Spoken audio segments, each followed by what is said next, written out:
സുന്നത്ത് ചെയ്യണമെന്ന് പറഞ്ഞാൽ മതി. കൂടുതലായിട്ട് അങ്ങനെ അടിക്കുന്നത് ഞങ്ങൾ കണ്ടിട്ടില്ല. അസ്കറിന്റെ സഹോദരി ഈ വീട്ടിലുണ്ട്. അവൾ ഈ വീട്ടിൽ താമസമാണ്. അവള് ഈ കൊച്ചിനെ ഉപദ്രവിക്കണ എല്ലാം അവർക്ക് അറിയാൻ കഴിയും. അവരൊരു ജാതി, അവളൊരു ജാതി. അപ്പൊ സുന്നത്ത് ഇടുന്നുണ്ട് അവൾ സമ്മതിക്കൂല. ഉപദ്രവിക്കും, അവക്കറിയായിരിക്കും. ഈ കുട്ടി ഭയങ്കര കറാമ്പറപ്പാണ്. ഈ വാക്കാണ് ഉപയോഗിച്ചത്. കറാമ്പറപ്പാണ്. ഇത് ഇന്നലെ സംഭവിച്ചതാണ്. വലിയവരെല്ലാരും കൂടെ വന്ന് വീടൊക്കെ കഴുകി വൃത്തിയാക്കിയിട്ടൊക്കെ. അപ്പൊ അവർക്ക് ആരുടെ പറയുകയോ അല്ലെങ്കിൽ അത് പ്രതിരോധിക്കുകയോ ചെയ്യാൻ കഴിയുമായിരുന്നു. അപ്പൊ അതും കൂടെ അവളും കൂടെ വേണം ഇതിൽ കേസിൽ പ്രതിയാവാൻ. Hello, I am Mukesh Yadav Madhav. നമ്മളിപ്പോൾ കേട്ടത് അഷ്കറിനെ കുറിച്ച് നാട്ടുകാർ പറയുന്ന അഭിപ്രായമാണ്. ഇതിൽ നിന്ന് പല കാര്യങ്ങളും വ്യക്തമാണ്. ഒന്ന്, ഈ കുട്ടിയെ ഉപദ്രവിക്കുന്നു എന്നുള്ളത് നാട്ടുകാർക്ക് എല്ലാവർക്കും അറിയാമായിരുന്നു. അതുപോലെ തന്നെ ആ വീട്ടിലുള്ളവർക്കും അറിയാമായിരുന്നു. പക്ഷെ നമ്മളോട് അക്ഷറിൻ്റെ അമ്മയും സഹോദരിയും പറഞ്ഞിരിക്കുന്നത് അവർക്കതിനെക്കുറിച്ച് അറിയത്തില്ല, അവരൊന്നും കണ്ടിട്ടില്ല, അക്ഷർ അങ്ങനെയൊക്കെ ചെയ്യുമോ എന്നാണ്. അവിടെയൊക്കെയാണ് ആ നാട്ടുകാരുടെ അഭിപ്രായങ്ങൾ എടുത്തു പറയേണ്ടത്. അതിലൊരു അമ്മ പറയുന്നുണ്ട്, ആ കുട്ടിയെ സുന്നത്ത് ചെയ്യാൻ വേണ്ടി അക്ഷർ ശ്രമിച്ചു എന്ന്. ഇതിൽ പരം വേറൊന്നും വേണ്ടല്ലോ. അവിടെയൊക്കെ കേട്ട് മുസ്ലിം ഹിന്ദു എന്നുള്ള രീതിയിലൊന്നും ഇതിനെ കാണേണ്ട ആവശ്യമില്ല. പക്ഷേ അഷ്കർ അതിന് ശ്രമിച്ചു, അഖില അതിന് സമ്മതിച്ചില്ല. അതുപോലെ എടുത്തു പറയേണ്ടതാണ്, ഈ കുട്ടിക്ക് എന്ത് സംഭവിച്ചു എന്നറിയണമെങ്കിൽ അഷ്കറിന് മാത്രമേ അറിയത്തുള്ളൂ. കാരണം അഖില എന്ന് പറയുന്ന ഈ അമ്മ ഈ കുട്ടിയെ മറ്റൊരിടത്താക്കിയിട്ടാണ് പോയത്. എന്നാൽ അഷ്കർ ആ കുട്ടിയെ അവിടെ നിന്ന് എടുത്തുകൊണ്ട് വന്ന് ആരുമില്ലാത്തപ്പോഴാണ് കുട്ടിയെ കൊണ്ട് വീട്ടിൽ വന്നതും കുട്ടിക്ക് ഇങ്ങനൊരു അവസ്ഥ വന്നതും. അതായത് അഷ്കർ എന്താണ് ചെയ്തിരിക്കുന്നത് എന്നുള്ളത് അഷ്കറിന് മാത്രമേ അറിയത്തുള്ളൂ. അതനുഭവിച്ച കുട്ടിക്ക് പോലും ജീവനുണ്ടായിരുന്നെങ്കിൽ ഇപ്പോൾ അതിന് പോലും തുറന്നു പറയാൻ കഴിയത്തില്ലായിരുന്നു. കാരണം അതിനുള്ള അറിവില്ലായിരുന്നു. ശാരീരികമായിട്ടുള്ള പീഡനം ഏൽക്കുമ്പോഴൊക്കെ അതിന് ഒരാളോട് പറയാനുള്ള അറിവ് ആ കുട്ടിക്കില്ലായിരുന്നു. എന്തായാലും അക്ഷറിൻ്റെ സ്വഭാവത്തെക്കുറിച്ചും ഈ വീട്ടുകാരെക്കുറിച്ചും ഒക്കെ ഇപ്പോൾ നാട്ടുകാർ പറയുന്നുണ്ട്. ആദ്യം തൊട്ട അയൽവാസികൾ എന്താണ് പറയുന്നതെന്ന് നമുക്കൊന്ന് കേട്ടു നോക്കാം. സത്യം എന്ന് പറഞ്ഞാൽ മനുഷ്യര് പെരുമാറ്റമല്ല. സഹോദരിയുണ്ട്, ഭാര്യയുണ്ട്, സഹോദരിയുണ്ട്, അവരെല്ലാരും ഉണ്ട്, ഉമ്മയുണ്ട്. ഇവരാരും മനുഷ്യരുടെ സഹകരണമല്ല. സഹകരിക്കുമ്പോൾ ഇതൊക്കെ പുറം ലോകം അറിയില്ലേ, അതുകൊണ്ടായിരിക്കും. അതായത് അയൽവാസികളോട് പോലും സഹകരണമില്ലാത്തവരായിരുന്നു ഈ കുടുംബം. അവിടെയൊക്കെ എന്തുകൊണ്ടായിരിക്കണം അയൽവാസികളോട് സഹകരണമില്ലാത്തത്? കാരണം കുടുംബത്തിൽ നടക്കുന്ന കാര്യങ്ങൾ അങ്ങനെയുള്ളതായിരിക്കണം. അഷ്കറിൻ്റെ ആദ്യത്തെ കല്യാണം തന്നെ ഫെയിലാണ്, അതിൽ കേസ് വരെ കിടപ്പുണ്ട്. അങ്ങനെയുള്ളപ്പോൾ അയൽക്കാരുമായിട്ട് സംസാരിക്കുകയാണെങ്കിൽ ഇല്ലെങ്കിൽ മിണ്ടുകയാണെങ്കിൽ അതിനെല്ലാം ആൻസർ പറയേണ്ടത് ഈ കുടുംബം തന്നെ ആയിരിക്കും. അതുകൊണ്ട് തന്നെ ആയിരിക്കും അയൽക്കാരോട് ഒരു കാര്യവും മിണ്ടാത്തതും സഹകരണമില്ലാത്തതും. എന്നിരുന്നാലും ആ അമ്മ അയൽക്കാരോട് പല കാര്യങ്ങളും പറഞ്ഞിട്ടുണ്ട്. അതായത് അഷ്കർ കുട്ടിയെ സുന്നത്ത് ചെയ്യാൻ നിർബന്ധിക്കുന്നു, അതിന് സമ്മതം കൊടുത്തില്ല എന്നുള്ള രീതിയിൽ പല കാര്യങ്ങളും ഇപ്പോൾ അയൽക്കാർ തന്നെ പറയുന്നുണ്ട്. അതും കൂടെ ഒന്ന് കേട്ടു നോക്കാം. സുന്നത്ത് ചെയ്യണമെന്ന് പറഞ്ഞാൽ മതി. അവരൊരു ജാതി, അവളൊരു ജാതി. അപ്പോൾ സുന്നത്ത് ഇടുന്നുണ്ട് അവൾ സമ്മതിക്കൂല. ചുമ്മയാണ് ഇതൊക്കെ. അവൻ ഉപദ്രവിക്കും, അവക്കറിയായിരിക്കും. തള്ള എൻ്റെ ഇട പറഞ്ഞ് കൊച്ചിന് അവനെ പേടിയാണ്, അവനെ പേടിയാണ്, കൊച്ചിന് അവനെ പേടി, കൊച്ചിന് പേടി, കൊച്ചിനെയും കണ്ടുകൂടാ അവനെയും കണ്ടുകൂടാ. എന്തൊരു ചെയ്യാനാ? എന്തായാലും എവിടെയെങ്കിലും കൊണ്ടുപോയി ഒഴിഞ്ഞുറച്ച് ഒരു നൂല് ജപിച്ച് കെട്ടണം. അവൻ എന്തരാ സുഖമില്ലാത്തത് കൊണ്ടായിരിക്കും. അവൻ എന്തിൻ്റെ സോക്കേടാണെന്ന് ഇപ്പോൾ നാട്ടുകാർക്കെല്ലാം മനസ്സിലായിട്ടുണ്ട്. അതിനുള്ള കുറച്ച് മറുപടിയെങ്കിലും നാട്ടുകാർ കൊടുത്തായിരുന്നു. അതായത് അവനെയും കൊണ്ട് തെളിവെടുപ്പിന് വന്നപ്പോൾ നാട്ടുകാർ നല്ല രീതിയിൽ കുറച്ച് കൈകാര്യം ചെയ്തിരുന്നു. അതിന് നാട്ടുകാരെ അഭിനന്ദിക്കുക തന്നെ വേണം. കാരണം ആ കുട്ടിയെ കണ്ട ആർക്കായാലും തിരിച്ചവനെ ജീവനോടെ വെച്ചേക്കാൻ തോന്നത്തില്ല. ആ രീതിയിലുള്ള ഇവൻ്റെ പ്രവൃത്തികളാണ് ഇപ്പോൾ നമ്മൾ കേട്ടുകൊണ്ടിരിക്കുന്നത്. എന്നിരുന്നാലും വീട്ടുകാർ ഇതിനെ സപ്പോർട്ട് ചെയ്യുന്നു എന്നുള്ളതാണ് എടുത്തു പറയേണ്ടത്. കാരണം അവർക്കൊന്നും അറിയത്തില്ല എന്നാണ് പറയുന്നത്. അതും ആലോചിക്കണം. ആ വീട്ടിൽ തന്നെയാണ് സഹോദരിയും താമസിക്കുന്നത്. ആ സഹോദരി ഇതുവരെ കണ്ടിട്ടില്ല, ഈ കുട്ടിയുടെ ശരീരത്തുള്ള മുറിവുകളൊന്നും കണ്ടിട്ടില്ല. ഇത്രയും പാടുകൾ എങ്ങനെ വന്നു എന്നാണ് ചോദിക്കുന്നത്. അങ്ങനെയുള്ളപ്പോൾ അവരുടെ ഈ സംസാരത്തിൽ തന്നെ നമുക്ക് മനസ്സിലാവും അവരും കള്ളം പറയുകയല്ലേ എന്ന്. അത് പറയുന്ന രീതി കൂടെ കേൾക്കുമ്പോഴാണ് നമുക്ക് കൂടുതൽ ദേഷ്യം വരുന്നത്. ചെറിയ കമ്പ്, ചെറിയ നുള്ള് എന്ന തരത്തിലൊക്കെയാണ് അവർ പറഞ്ഞു വെക്കുന്നത്. കൂടുതലായിട്ട് അങ്ങനെ അടിക്കുന്നത് ഞങ്ങൾ കണ്ടിട്ടില്ല. നിങ്ങൾ മൂന്നുപേരും ഒന്നിച്ചായിരുന്നില്ല നെല്ലിക്കുന്ന സ്ഥലത്ത് ആ വാടക വീട്ടിൽ നിങ്ങൾ ഒന്നിച്ചല്ലായിരുന്നു താമസം? അതെ, ഈവൻ ചെറിയ നുള്ളു കൊടുക്കുന്നത് കണ്ടിട്ടുണ്ട്. പിന്നെ ചെറിയ കമ്പുണ്ടല്ലോ, ചെറിയ കണ്ണമില്ലാത്ത കമ്പിട്ടടിക്കുന്നത് കണ്ടിട്ട് അപ്പോഴൊക്കെ ഞാൻ വഴക്ക് പറഞ്ഞിട്ടുണ്ട്. അതെ, ചെറിയ കമ്പ്, ചെറിയ നുള്ള് ഇങ്ങനെയൊക്കെ ചെയ്യുമ്പോൾ ഞാൻ വഴക്ക് പറഞ്ഞിട്ടുണ്ട്. അതാണ് സഹോദരി പറയുന്നത്. സഹോദരിയുടെ ഈ വർത്തമാനം കേട്ട് ആർക്കാലും ദേഷ്യം വരും. ഒരു ചെറിയ കമ്പ് കൊണ്ടും ചെറിയ നുള്ളുകൊണ്ടും ഈ കുട്ടിക്ക് 91 മുറിവുകളാണ് ഉണ്ടായിട്ടുള്ളത്. അതും 51 എണ്ണം പുറത്തും 40 എണ്ണം അകത്തും. ഇത് നമ്മൾ വെറുതെ പറയുന്നതല്ല. പോസ്റ്റ്മോർട്ടം റിപ്പോർട്ടിൽ അങ്ങനെ രേഖപ്പെടുത്തിയത് കൊണ്ട് തന്നെയാണ് ഇവരെ പിടിച്ചതും. ഇല്ലെങ്കിൽ കുട്ടി ആഹാരം തൊണ്ടയിൽ കുടുങ്ങി ഛർദ്ദിച്ച് മരിച്ചു എന്ന രീതിയിലൊക്കെ ആയിരുന്നു അവർ പറഞ്ഞു നടന്നിരുന്നത്. പക്ഷേ ഈ കുടുംബം ഇപ്പോഴും ഈ കുട്ടിക്ക് മുറിവുകളുണ്ടെന്നോ ഇല്ലെങ്കിൽ ഈ കുട്ടിയുടെ ശരീരത്തിൽ പാടുകളുണ്ടെന്നോ ഒന്നും വ്യക്തമാക്കി പറയുന്നില്ല. ചിലപ്പോൾ സഹോദരനല്ലേ ഇല്ലെങ്കിൽ മകനല്ലേ എന്ന് വിചാരിച്ചായിരിക്കും ഇവർ ഈ കള്ളം പറയുന്നത്. അഷ്കറിൻ്റെ ഈ ഒരു പ്രവൃത്തി നിങ്ങൾ അറിഞ്ഞിട്ടില്ല, അഷ്കറിനെ കുറിച്ച് അന്വേഷിക്കാറില്ല, ഈ കുഞ്ഞിനെ മർദ്ദിക്കുന്നുണ്ടോ എന്ന് അറിയത്തില്ല, ആദ്യ ഭാര്യ മർദ്ദിച്ചോ എന്ന് അറിയത്തില്ല എന്നൊക്കെയാണ് നിങ്ങൾ പറയുന്നത്. അങ്ങനെ ഞാൻ തീർത്ത് പറയുന്നില്ലല്ലോ. കുഞ്ഞിനെ അടിക്കുന്ന ഞാൻ കണ്ടെന്ന് ഞാൻ പറയല്ലേ. അടിക്കുന്നതിന് എന്തെങ്കിലും കാരണങ്ങളുണ്ടാണോ അടിക്കുന്നത്? കാരണങ്ങൾ എന്തെന്ന് കേട്ടാൽ എനിക്കറിയില്ല. കാരണം എന്ന് പറഞ്ഞാൽ കൂടുതലും അടിക്കുന്നത് ആഹാരം കഴിക്കണില്ല. ഇവൻ എന്തുകൊണ്ട് ആഹാരം കൊടുത്താൽ ഇവൻ കഴിക്കാത്ത എന്ത് കേട്ടാണ് അടിക്കണത്. അങ്ങനെയാണ് അടി തുടങ്ങുന്നത്. അതും അവളും അങ്ങനെ തന്നെ പറയും, ഇവൻ ആഹാരം കഴിച്ചു കൂടാത്തത്, ഇവൻ ഇങ്ങനെ ആഹാരം കഴിക്കാതെ ഇങ്ങനെ കിടന്ന് വിളിക്കണം എന്തിന്. ആഹാരം കഴിക്കാത്തതിന് അടിക്കുന്നതിന് 91 മുറിപ്പാടൊക്കെ വരും. അത് അങ്ങനെ ചോദിച്ചാൽ എനിക്കറിയില്ല. ഞാൻ ഉള്ളപ്പോൾ ഒന്നും ഇത്രയും മുറിപ്പാടൊന്നും ഞാൻ കണ്ടിട്ടുമില്ല, എനിക്കറിയുകയുമില്ല. തലേന്ന് വരെ ആ വീട്ടിലുണ്ടായിരുന്ന അമ്മയാണ് പറയുന്നത് ആ കുട്ടിക്ക് ഇങ്ങനൊരു മുറിപ്പാടുകളുണ്ടായിട്ട് നമ്മൾ കണ്ടിട്ടേ ഇല്ല, ഈ രീതിയിൽ തൻ്റെ മകൻ ചെയ്യുമെന്ന് തോന്നുന്നില്ല എന്നാണ് പറയുന്നത്. അവിടെയൊക്കെ ഇവർ പറയുന്നൊരു കാര്യമുണ്ട്, കുട്ടിക്ക് ചോറ് കൊടുക്കാൻ നേരത്ത് അഷ്കർ അടിക്കുമായിരുന്നു. അവിടെയൊക്കെ നമ്മുടെ വീടുകളിലും കുട്ടികളൊക്കെ ഉള്ളതാണ്. ഒന്ന് ആലോചിച്ച് നോക്ക്, ഒരു കുട്ടി ചോറുണ്ടില്ലെങ്കിൽ നമ്മൾ അടിച്ച് തീറ്റിപ്പിക്കുമോ? നമ്മൾ ആരും അങ്ങനെ ചെയ്യത്തില്ല. അല്ലാതെ കുസൃതി കാണുമ്പോൾ നമ്മൾ അടിക്കുമെങ്കിലും ആഹാരം കൊടുക്കാൻ നേരത്ത് നമുക്ക് കുട്ടികളെ അടിക്കാൻ കഴിയത്തില്ല. അവരെ എങ്ങനെയെങ്കിലും കയ്യിലെടുത്ത് ആഹാരം തീറ്റിപ്പിക്കുക എന്നുള്ള രീതി അല്ലാതെ അടിച്ചു കൊടുക്കുക എന്നുള്ള രീതി നടക്കുന്ന കാര്യമല്ല. അങ്ങനെയുള്ളപ്പോൾ 2 കുട്ടികളെ പറ്റി ഈ അമ്മയും ഇങ്ങനെയൊക്കെ പറയുന്ന കേൾക്കുമ്പോൾ, അടിച്ച് ആഹാരം കൊടുക്കുക എന്ന് പറയുന്നത് കേൾക്കുമ്പോൾ അത് കള്ളമാണെന്ന് മനസ്സിലാവും. അതും ആലോചിക്കണം, 2 കുട്ടികളെ വളർത്തിയ ഒരു അമ്മയാണ് പറയുന്നത് അടിച്ച് തീറ്റിപ്പിക്കുകയാണ് ചെയ്യുന്നതെന്ന്. അവിടെയൊക്കെ ആ കുട്ടിക്ക് അത് മനസ്സിലാക്കാനുള്ള കഴിവുണ്ടെങ്കിൽ, ആ പ്രായമായെങ്കിൽ ആ കുട്ടി തിന്നാനെ, ആ കുട്ടിയെ അടിച്ച് തീറ്റിപ്പിക്കാൻ നമുക്ക് കഴിയും. എന്നാൽ ഇത് 1 വർഷവും 7 മാസവും മാത്രമാണ് അതിൻ്റെ പ്രായം. അങ്ങനെയുള്ളപ്പോൾ അത് പോസിബിൾ ആണോ? അവിടെ തന്നെ ഇവർ പറയുന്നതിൽ എന്തൊക്കെയോ കള്ളത്തരങ്ങളുണ്ട് എന്ന് വ്യക്തമാണ്. ഒരു വീട്ടിൽ താമസിക്കുന്നവർക്ക് ആ കുട്ടിയുടെ മുറിവുകൾ കണ്ടില്ല എന്ന് പറയുമ്പോൾ അതിലേറെ കള്ളമെന്നേ പറയാൻ കഴിയത്തുള്ളൂ. ഇങ്ങനെ ഇവ അവിടെ മാത്രമേ ഉള്ളായിരുന്നു അന്ന്. ഇവള് ഡാൻസിന് പിന്നെ തമിഴ്നാട് പോയിരുന്നു. എവിടെ നിന്ന കൊച്ചിനെ ഏൽപ്പിച്ചിട്ട് പോയ കൊച്ചിനെ തലേ ദിവസം അവൻ കൊണ്ടുവന്നതാണ്. അല്ലെങ്കിൽ അവൻ്റെ തള്ള പറയുമായിരുന്നു ഒരു ദിവസം കേട്ടപ്പോൾ, ഈ കൊച്ചിൻ്റെ കാര്യം കേട്ടാൽ പറഞ്ഞ് അവന് ഈ കൊച്ചിനെ ഇഷ്ടമല്ല, അമ്മ തൊട്ടിൽ കൊണ്ടിടാൻ പറഞ്ഞു അമ്മ. ഞാൻ പറഞ്ഞ് അപ്പം തള്ളയുണ്ടാ കൊച്ചിൻ്റെ. അപ്പോഴും പറഞ്ഞു, മക്കളെ നീ കൊച്ചിനെ കൊണ്ടുവന്നിടല്ലേ, ഇട്ടാൽ നിനക്ക് അവസാനം ഈ കുട്ടിയെ കാണുള്ളൂ, നീ അമ്മ തൊട്ടിലൊന്നും അവൻ്റെ വാക്ക് കൊണ്ടിടല്ലേ എന്ന് പറഞ്ഞു.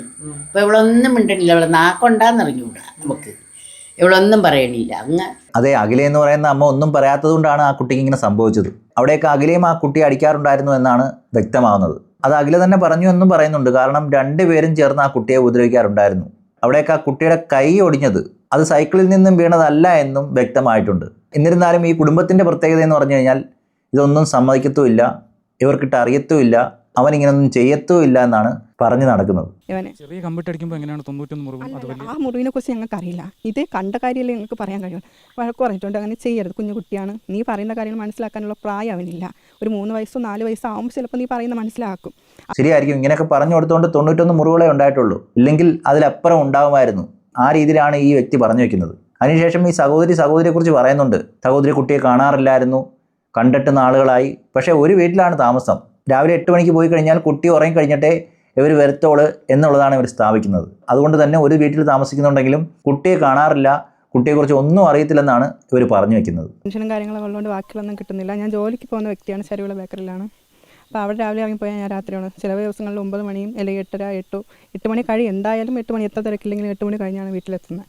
വരുമ്പോൾ കുട്ടി ചിലപ്പോൾ ഉറക്കമായിരിക്കും, കുട്ടിയെ കാണാനുള്ളതില്ല, ലൈറ്റ് പോലും ഇല്ല ആ റൂമിൽ. അപ്പോഴും ഒന്ന് പോയി മോനെ നോക്കിയിട്ട് തിരിച്ച് പോയി ഞാൻ എൻ്റെ കാര്യങ്ങൾ നോക്കി കുളിച്ച് ഭക്ഷണം കഴിച്ച് കിടക്കാറാണ്. അപ്പോൾ അതിനുള്ള ഈ മുറിവും കാര്യങ്ങളൊന്നും ഞങ്ങൾ ശ്രദ്ധിച്ചിട്ടില്ല. രാവിലെ പോകുന്ന സമയത്തും കതക് അടച്ചാണ് ഇട്ടേക്കുന്നത്. അപ്പോഴും കുട്ടിയെ കാണാൻ എനിക്ക് കഴിയില്ല. വല്ലപ്പോഴും ലീവ് കിട്ടുന്ന സമയത്ത് ഇവരവിടെ കൂടുതലായിട്ട് ഉണ്ടാവാറില്ല. ഇവർ എവിടെയെങ്കിലുമൊക്കെ കറങ്ങാൻ അവിടെ നാട്ടുകാരോട് ചോദിച്ചാൽ അറിയാം, ഇവരെപ്പോഴും കറക്കം കാര്യങ്ങളൊക്കെയാണ്. അപ്പോൾ ഈ മോനെ എൻ്റെ സഹോദരനും ഇവളും തന്നെയാണ് എപ്പോഴും കൊണ്ട് നടക്കാറുള്ളത്. കുട്ടിയെ ഞങ്ങൾ വല്ലപ്പോഴും ഇങ്ങനെ കാണുന്നു എന്നുള്ളതല്ലാതെ കൂടുതൽ കാര്യങ്ങൾ ഞങ്ങൾക്കറിയില്ല. അതെ, രാവിലെ പോയി കഴിഞ്ഞ് കഴിഞ്ഞാൽ പിന്നെ വൈകുന്നേരമാണ് വരുന്നത്. അപ്പോൾ കുട്ടി കാണില്ല. രാവിലെ പോകുമ്പോൾ കുട്ടി എണീക്കത്തില്ല. പിന്നെ അവധിയുള്ള ദിവസം ഇവർ ടൂറിന് പോകുന്നതുകൊണ്ട് കുട്ടിയെ കാണുന്നില്ല. പിന്നെ എവിടെയൊക്കെയോ വെച്ച് കണ്ടിട്ടുണ്ടെന്നൊക്കെ പറയുന്നുണ്ട്. ഇതൊക്കെ ഈ രീതിയിലൊക്കെ പറഞ്ഞൊപ്പിക്കാൻ കഴിയുന്നത് വളരെ വലിയൊരു ഭാഗ്യമായിട്ടാണ് എനിക്ക് തോന്നുന്നത്. കാരണം എങ്ങനെയെങ്കിലും രക്ഷപ്പെടണമല്ലോ. ഇവർ ഈ കുട്ടിയുടെ മുറിവ് കണ്ടില്ല എന്നൊക്കെ പറയുമ്പോൾ ഇവർ തന്നെയാണ് കുട്ടിക്ക് പനിയുണ്ട്, ആശുപത്രിയിൽ കൊണ്ടുപോകണം, ഇവിടെ ഇട്ടിരുന്നാൽ ഞങ്ങൾക്കത് കഴിയത്തില്ല എന്ന രീതിയിലും അഖിലയോട് പറയുന്നത്. അങ്ങനെ നോക്കുമ്പോൾ ഇവർ കുട്ടിയെ കാണാറുണ്ട്, കുട്ടിയുടെ ഈ മുറിവുകൾ കാണാറുണ്ട്, കുട്ടിയുടെ ഈ കൈയൊടിഞ്ഞ കാര്യമൊക്കെ ഇവർക്ക് അറിയാവുന്നുള്ളത് വ്യക്തമാവുകയാണ്. എന്നാലും പിടിച്ചു നിൽക്കാൻ വേണ്ടി കള്ളം പറയണമല്ലോ, അതിനുവേണ്ടി ആയിരിക്കും ഇവരൊക്കെ ഇങ്ങനെ ചെയ്യുന്നത്. ഒരു പക്ഷേ ഇവരെ അടിച്ചു കാണത്തില്ലായിരിക്കും, പക്ഷേ ഇവരെ അടിച്ചൊരു വ്യക്തി, അതായത് ഇവരുടെ മരുമകൾ കുറേ കാര്യങ്ങൾ പറഞ്ഞിട്ടുണ്ട്. അന്ന് അവർക്ക് അതിന് ശിക്ഷ കിട്ടിയില്ലെങ്കിലും ഇപ്പോൾ അതിൻ്റെ പേരിൽ തന്നെ ആയിരിക്കാം ഇങ്ങനൊരു ശിക്ഷ വന്നത്. അവിടെയൊക്കെ ഈ വാടകയ്ക്ക് കൊടുത്ത വീട്ടുകാരും കുറേ കാര്യങ്ങൾ പറയുന്നുണ്ട്. കാരണം 5 മാസം മാത്രമേ ആയിട്ടുള്ളൂ ഈ സഹോദരി ഇവിടെ വാടകയ്ക്ക് വന്നിട്ട്. എന്തായാലും അയൽവാസിയായ ആ വീടിൻ്റെ ഓണറിൻ്റെ ബന്ധു കുറേ കാര്യങ്ങൾ പറയുന്നുണ്ട്. അതും കൂടെ ഒന്ന് കേട്ടു നോക്കാം. നമ്മുടെ വീട് വാടകയ്ക്ക് എടുത്തിരിക്കുന്നത് അഷ്കറല്ല, അഷ്കറിന്റെ സഹോദരിയാണ്. അപ്പോൾ കുറച്ച് ദിവസം കഴിഞ്ഞപ്പോൾ അദ്ദേഹം കൂടി ഇവിടെ വന്നു. അത് കഴിഞ്ഞൊരു പെങ്കൊച്ചും കുട്ടിയുമായിട്ട് വന്നു. ഇപ്പൊ ഒരു 3-4 മാസം ആവേ ഉള്ളൂ. അതിനിടയ്ക്കാണ് ഈ സംഭവങ്ങളൊക്കെ ഉണ്ടാകുന്നത്. പക്ഷെ അദ്ദേഹം ഇത്ര അടുത്തായിട്ട് പോലും ആരുമായിട്ടുള്ളൊരു സഹകരണ മനോഭാവം ഉള്ളവരല്ല. ഈ വന്ന പെൺകുട്ടിയും അതേ അവസ്ഥയിലാണ്. ഇതേ ഒരു അഭിപ്രായമാണ് നാട്ടുകാരെല്ലാം പറയുന്നത്. ഇവരെക്കുറിച്ച് ഒന്നും അറിയത്തില്ല, ഇവരാരോടും സഹകരിക്കത്തില്ല, ഇവരാരോടും മിണ്ടത്തില്ല, ഇവർക്ക് എന്തോ നിഗൂഢതയുണ്ട് എന്ന് തന്നെയാണ് വ്യക്തമാകുന്നത്. അതിനോട് ചേർത്ത് വായിക്കാവുന്നതാണ് അഷ്കർ ഈ കുട്ടിയെ സുന്നത്ത് ചെയ്യാൻ തീരുമാനിച്ചു എന്നുള്ള കാര്യവും. അതിനെന്തായാലും സമ്മതിച്ചില്ല. അവിടെയൊക്കെ ചിലപ്പോൾ ഇവരുടെ കുടുംബ പ്രശ്നങ്ങൾ നാട്ടുകാർ അറിയണ്ട, ഇല്ലെങ്കിൽ കുടുംബത്തിലുള്ള പല കാര്യങ്ങൾക്കും ആൻസർ ഇല്ലാത്തത് കൊണ്ട് ഇവർ നാട്ടുകാരോട് സൗഹൃദം സ്ഥാപിക്കാതിരുന്നതായിരിക്കാം. അതുകൊണ്ടായിരിക്കാം ഇവർ നാട്ടുകാരുമായിട്ട് അകന്നു നിന്നത്. ഇതുപോലെ തന്നെയാണ് തൊട്ടടുത്തുള്ള അയൽക്കാരും പറയുന്നത്. കുറച്ച് ദിവസം മുമ്പ് ഈ കൊച്ചിന് 2 കൈയും ഒടിഞ്ഞ് ആ അവസ്ഥയിൽ കുട്ടി അങ്ങ് മുകളിൽ കയറി എന്ന് പറയണെങ്കിൽ റോഡിലോട്ട് കയറി. പിറ്റേന്നായപ്പോൾ ഈ കുട്ടിയെ കാണാനില്ല. കൊടുക്കാൻ ചോദിച്ചാൽ പറഞ്ഞ് 2 കാലും പൊള്ളി ചൂടുവെള്ളം വീഴുന്നതെന്ന്. കാരണം ഇവൻ തന്നെയാണ് ഈ കുട്ടിയെ 2 കാലും പൊള്ളിച്ച് നടക്കാൻ വയ്യാത്ത അവസ്ഥയാക്കിയെന്നാണ് പിന്നെ ഉള്ള അറിവ്. അവിടെ കുട്ടിയെ പൊള്ളിക്കുക എന്നൊക്കെ പറയുമ്പോൾ ഇവന്റെ മാനസികാവസ്ഥ എന്തായിരിക്കും എന്ന് ഒന്ന് ആലോചിച്ച് നോക്കണം. ഒരുപക്ഷെ അവിടെയൊക്കെ വെളിവാകുന്ന കുറേ കാര്യങ്ങളുണ്ട്. അഖിലയുടെ ആദ്യ ഭർത്താവ്, ആ ഭർത്താവ് ആത്മഹത്യ ചെയ്യാൻ തന്നെ കാരണം ഇവനാണെന്നാണ് ഇപ്പോൾ പറഞ്ഞു വരുന്നത്. അതിലെന്തുമാത്രം സത്യമുണ്ടെന്ന് അറിയത്തില്ല. ചിലപ്പോൾ അഷ്കറിന് അവനോടുള്ള വൈരാഗ്യം കൊണ്ടാണോ ഈ കുട്ടിയും ഇങ്ങനെ ഉപദ്രവിക്കുന്നതെന്ന് അറിയത്തില്ല. അതും വീട്ടിൽ ആരുമില്ലാത്തപ്പോഴാണ് ഈ കുട്ടിക്ക് ഇങ്ങനെ ഒരു അപകടം ഉണ്ടായത്. അവരുടെ അമ്മയില്ല, സഹോദരിയില്ല, അളിയനില്ല, അഖിലയില്ല. ആ ഒരു സമയത്താണ് ഇത് സംഭവിച്ചത്. ഇത് ചിലപ്പോൾ അവൻ മുൻകൂട്ടി തീരുമാനിച്ചുറപ്പിച്ച് ചെയ്തതാണോ എന്നും അറിയത്തില്ല. അവിടെയൊക്കെ വന്നു കണ്ട നാട്ടുകാരോട് പറയുന്നത് ഈ കുട്ടി ഭക്ഷണം തൊണ്ടയിൽ കുടുങ്ങി ഛർദ്ദിച്ചു എന്ന നിലയിലാണ്. എന്നാൽ ചിലരൊക്കെ പറയുന്നുണ്ട് ഈ കുട്ടിയെ ഞങ്ങൾ കാണുമ്പോൾ ഈ കുട്ടിക്ക് ബോധമില്ലായിരുന്നു, അതുപോലെ തന്നെ ബോധം പോയ ആ കുട്ടിയെ ഇവൻ ചോറ് വാരിക്കൊടുക്കുകയായിരുന്നു, അതൊരു നാടകമായിരുന്നു എന്നും പലരും പറയുന്നുണ്ട്. ഇതിലൊക്കെ എന്ത് സത്യമുണ്ടെന്ന് അറിയത്തില്ല. അതുതന്നെയാണ് അവൻ്റെ അമ്മയും പറയുന്നത്.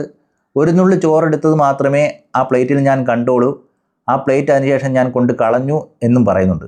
ഇതൊക്കെ ശരിവെക്കുന്ന രീതിയിൽ തന്നെയാണ് നാട്ടുകാരും പറയുന്നത്. നമുക്ക് ഇതൊന്നും അറിയാം. കാരണം വെച്ചാൽ നമുക്കറിയാം നമുക്ക് ഈ വീടുമായിട്ട് യാതൊരു ബന്ധമില്ല ആർക്കും. ഇവരാരെയും അങ്ങോട്ട് അടുപ്പിക്കില്ല. നമ്മളുടെ ഇപ്പം ഇങ്ങോട്ട് സഹകരിച്ചാൽ പ്രത്യേകിച്ച് വാടകയ്ക്കൊന്നും താമസിക്കുന്ന ആളുകളാണ്. അപ്പം നമ്മളുമായിട്ട് എന്തെങ്കിലും സഹകരിക്കുകയും മിണ്ടേ ചെയ്താൽ നമ്മൾ അങ്ങോട്ടും തിരിച്ചും മിണ്ടും.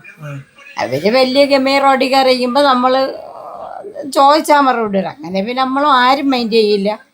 വാടകയ്ക്ക് വന്ന് അവർ ഒറ്റപ്പെട്ട് തന്നെയാണ് അവിടുത്തെ ജീവിതവും. പിന്നെ ബാക്കി ഇതിൻ്റെ പിന്നിൽ എന്തൊക്കെയാണെന്നുള്ളത് അവർക്ക് മാത്രമേ അറിയുള്ളൂ. എന്തായാലും ഈ നമ്മളിതുപോലെ വൈകിട്ടിരുന്നപ്പോൾ ഒരു ആംബുലൻസ് സൈറനിട്ട് പോണയോ ഇത് ഇവിടെ എന്നും പറഞ്ഞ് ഞങ്ങൾ ഓടി അവിടെ ചെല്ലുമ്പോൾ ആംബുലൻസ് ഈ നടയിൽ നിർത്തുന്നു. ഉടൻ തന്നെ ഇവൻ തന്ത ഈ കുട്ടിയെ എടുത്ത് തോളിയിട്ടുണ്ട് കയറി വരണ ഒരു ജട്ടി പോലും അതിൻ്റെ ദേഹത്തില്ല. ഇല്ല, അതെടുത്തും കൊണ്ട് ഓടി വന്ന് ഈ ആംബുലൻസിൽ കയറി ഇവരങ്ങ് പോവുകയും ചെയ്യും. കുറച്ച് കഴിഞ്ഞപ്പോൾ അറിയണം ആ കുട്ടി മരിച്ചു. അവിടെയൊക്കെ ഈ കുടുംബം ഒന്നും കാണാത്ത പല കാര്യങ്ങളും അയൽക്കാർ കാണുന്നുണ്ടോ എന്നുള്ളത് ഓർക്കേണ്ടതായിരുന്നു. അതായത് ഇത്രയൊക്കെ കാര്യങ്ങൾ ആ വീട്ടിൽ നടന്നിട്ടും അവരുടെ കുടുംബത്തിലുള്ള ആരും ഇതൊന്നും കണ്ടതുമില്ല. ആ കൊച്ചിനെ ഉപദ്രവിക്കുന്നതും കണ്ടില്ല, ആ പാടുകളും കണ്ടില്ല, ആ കൈ ഒടിഞ്ഞതും ഒന്നും കണ്ടില്ല. അതെന്തോ ഇവരുടെ കണ്ണിനെന്തോ കുഴപ്പമുണ്ടെന്ന് തോന്നുന്നു. എന്നാൽ നാട്ടുകാരുടെ കണ്ണിന് കുഴപ്പമില്ലാത്തത് കൊണ്ട് തന്നെ നാട്ടുകാരിൽ പലരും ഇതൊക്കെ കാണുന്നുണ്ടായിരുന്നു. അത് ആ കുട്ടി മരിച്ച സമയത്ത് തന്നെ പലരും തുറന്നു പറയുകയും ചെയ്തു. എൻ്റെ വീടിൻ്റെ അടുത്താണ്, എൻ്റെ ആ മരണം നടന്ന വീട് തൊട്ട് മേളിലായിരുന്നു താമസിക്കുന്നത്. അപ്പം ഈ കൊച്ചിനെ എന്ന് വെച്ചാൽ കൊല്ല തന്നെയാണ് ചെയ്തിരിക്കുന്നത്. ലാസ്റ്റ് 2 മാസം കൊണ്ട് അറിയാം. പുള്ളിയുടെ സഹോദരനാണ് എൻ്റെ വീടിൻ്റെ അടുത്ത് വാടകയ്ക്ക് താമസിച്ചിരുന്നത്. അഷ്കറിൻ്റെ സഹോദരനാണ് താമസിച്ചുകൊണ്ടിരുന്നത്. പുള്ളി 2 മാസം കഴിഞ്ഞപ്പോഴത്തേക്കും പുള്ളിയുടെ ബ്രദർ ഇവിടെ വന്നു. ഇവിടെ വണ്ടിയൊക്കെ മേളിലാണ് ഒതുക്കിയിരുന്നത്. എന്ന് വെച്ചാൽ ആ 2 കൈ ഒടിഞ്ഞ കൊച്ച് നമ്മൾ കയറി വന്നില്ലേ, ആ വഴി നിറച്ച് ആ വഴി കൂടെ ഒറ്റയ്ക്ക് നടന്നു വന്നിട്ടുണ്ട്. അപ്പോൾ ഒന്ന് ആലോചിച്ച് നോക്കി. എന്നിട്ട് ആ വീടിൻ്റെ റാക്കിലെ കൊച്ചിനെ ഇറക്കി നിർത്തിയിട്ടുണ്ട്. ആ റാക്കിൽ, അതായത് സൈഡിലെ ഒരു ഷെയ്ഡ് ഉണ്ടല്ലോ ടെറസിൻ്റെ സൈഡിൽ, അവിടെ ആ കൊച്ചിനെ ഇറക്കി നിർത്തിയിട്ടുണ്ട്. അതുപോലെ തന്നെ ഇവന് കുട്ടിയെ ഇഷ്ടമല്ല എന്നും അവൻ്റെ വാ കൊണ്ട് തന്നെ തുറന്നു പറഞ്ഞത് ഒരാൾ ഓർക്കുന്നുണ്ട്. അതും ഈ കുട്ടിയെ ഹോസ്പിറ്റലിൽ നിന്ന് തിരിച്ചു കൊണ്ടുവരുന്ന സമയത്താണ് ഇവൻ്റെ വായിൽ നിന്ന് തന്നെ പറഞ്ഞത് ഇത് ഹറാമാണെന്നുള്ള രീതിയിൽ. നെടുമങ്ങാട് ആശ്വാസ് മെഡിക്കൽ സ്റ്റോറിൻ്റെ മുന്നിൽ വെച്ചിട്ട് ഇവനെയും ഈ പെൺകുട്ടിയെയും കുഞ്ഞിനെയും കാണുന്നു. അപ്പോൾ ഇങ്ങനെ സംശയം കൊണ്ട് ചോദിച്ചപ്പോഴാണ് ഇവൻ പറയുന്നത് ഇതിങ്ങനെ ഈ കല്യാണം കഴിഞ്ഞു, അങ്ങനെയൊക്കെ സംഭവിച്ചു എന്ന് പറഞ്ഞത്. അപ്പോൾ ഈ കുട്ടിയുടെ കയ്യിൽ 2ലും പ്ലാസ്റ്റർ ഉണ്ടായിരുന്നു. അപ്പോൾ ഞാൻ ചോദിച്ചു എന്ത് സംഭവിച്ചു? അപ്പോൾ പറഞ്ഞു സൈക്കിളിൽ നിന്ന് വീണതാണ് എന്ന്. അപ്പോൾ അതിനുശേഷം കണ്ണിന് താഴെയായിട്ട് നല്ല ഒരു പാടും നല്ലൊരു നീരും ഒക്കെ ഉണ്ടായിരുന്നു. ആ സമയത്ത് ഞാൻ ചോദിച്ചപ്പോൾ പറഞ്ഞു ഈ കുട്ടി ഭയങ്കര ഹറാംപിറപ്പാണ്. ഈ വാക്കാണ് ഉപയോഗിച്ചത്. ഹറാംപിറപ്പാണ്, ഇത് ഇന്നലെ സംഭവിച്ചതാണ്. അപ്പോൾ നോർമൽ കേസിൽ 2 കൈയും പ്ലാസ്റ്റർ ഇട്ടിരിക്കുന്നു. അത് കഴിഞ്ഞ് ഞാൻ നോക്കിയപ്പോൾ കണ്ണിൻ്റെ സൈഡിൽ ഈ വിഷയമുണ്ട്. അപ്പോൾ യുവൻ പറഞ്ഞത് ഈ കുട്ടി ഭയങ്കര ഹറാംപിറപ്പാണ്, അതുകൊണ്ടാണ് ഇങ്ങനെ സംഭവിച്ചത്, ഇന്നലെ സംഭവിച്ചതാണ്, കൊണ്ട് കാണിക്കാൻ വന്നതാണ് എന്നുള്ളതാണ് എനിക്കറിയാനുള്ളത്. ഇവിടെ ഈ കുട്ടിക്ക് ഇത്രമാത്രം ക്രൂരത അനുഭവിക്കേണ്ടി വന്നപ്പോൾ ആ കുടുംബത്തിലുള്ളവർക്ക് ഒരു പങ്കുമില്ല എന്ന് പറയുന്നത് ഒട്ടും ശരിയായിട്ടുള്ള കാര്യമല്ല. എന്തുകൊണ്ട് അവരെ ഈ കേസിൽ ഉൾപ്പെടുത്തുന്നില്ല എന്ന് എനിക്കറിയില്ല. പല പ്രശ്നങ്ങളിലും അവർക്കെതിരെ കേസ് എടുത്തിട്ടില്ല. അതായത് അക്ഷറിൻ്റെ ആദ്യത്തെ ഭാര്യയുടെ ആ അവസ്ഥയിൽ സഹോദരിയുണ്ട്, അമ്മയുണ്ട്, അഷ്കറുണ്ട് എന്നൊക്കെയാണ് പറയുന്നത്. എന്നിട്ടും എന്തുകൊണ്ട് പോലീസ് കേസ് എടുത്തില്ല? അത് അവിടുത്തെ നാട്ടുകാരും ആ ഒരു ചോദ്യം ചോദിക്കുന്നുണ്ട്. അസ്കറിൻ്റെ സഹോദരി ഈ വീട്ടിലുണ്ട്. അവൾ ഈ വീട്ടിൽ താമസമാണ്. അവള് ഈ കൊച്ചിനെ ഉപദ്രവിക്കുന്ന എല്ലാം അവൾക്ക് അറിയാൻ കഴിയും. അപ്പോൾ അവൾക്ക് ആരുടെ പറയുകയോ അല്ലെങ്കിൽ അത് പ്രതിരോധിക്കുകയോ ചെയ്യാൻ കഴിയുമായിരുന്നു. അപ്പോൾ അതും കൂടെ അവളും കൂടെ വേണം ഇതിൽ കേസിൽ പ്രതിയാവാൻ. അവൾ കൂട്ട് നിന്നിട്ടുണ്ട്. അല്ലെങ്കിൽ ആ വീട്ടിൽ താമസിക്കുന്ന ഒരു കുട്ടിക്ക് ശരീരത്തിൽ മുറിവുണ്ടാകുമ്പോൾ ആ വീട്ടിൽ താമസിക്കുന്ന ഒരു സ്ത്രീക്ക് അറിയില്ല എന്ന് പറഞ്ഞാൽ തെറ്റാണ്. ഇവിടേക്ക് അഷ്കറിനെ ഈ വിധത്തിലാക്കിയത് ആരാണെന്ന് ചോദിച്ചു കഴിഞ്ഞാൽ ഒരു തരത്തിൽ പറയുകയാണെങ്കിൽ പോലീസാണെന്നും പറയാം. കാരണം അഷ്കറിൻ്റെ ആദ്യത്തെ ഭാര്യയ്ക്കുണ്ടായ അനുഭവം നമ്മൾ കേട്ടതാണ്. ആ അനുഭവം ആ പെൺകുട്ടി തുറന്നു പറഞ്ഞ് കേസ് കൊടുത്തിട്ടും അഷ്കറിനെ അറസ്റ്റ് ചെയ്യില്ല, അഷ്കറിനെ കേസ് എടുത്തില്ല. അതുപോലെ തന്നെ അഷ്കറിൻ്റെ കുടുംബത്തിലുള്ള സഹോദരി, അതുപോലെ തന്നെ അമ്മ, അവർക്കെതിരെയും ആ കുട്ടി കംപ്ലൈൻറ്റ് കൊടുത്തിരുന്നു. അങ്ങനെയുള്ളപ്പോൾ അവർക്കെതിരെ ഒന്നും കേസെടുക്കാതെ അവരെ തുറന്നു വിട്ടിരുന്നു. ആ തുറന്നുവിടിയിൽ തന്നെയാണ് പുതിയ ബന്ധം അഷ്കർ സ്ഥാപിക്കുകയും അതിലൂടെ ഈ കുട്ടിക്ക് ഇങ്ങനെ ഒരു അനുഭവം ഉണ്ടായിരുന്നു. അതുകൊണ്ട് തന്നെ ഇവർക്ക് നല്ല ശിക്ഷ കിട്ടുമെന്ന് വിചാരിച്ചുകൊണ്ട് തന്നെ ഈ വീഡിയോ ഇവിടെ നിർത്തുന്നു. അടുത്ത വീഡിയോയുമായി കാണുന്നവരേക്കും ഓക്കെ, ബൈ, സീ യു.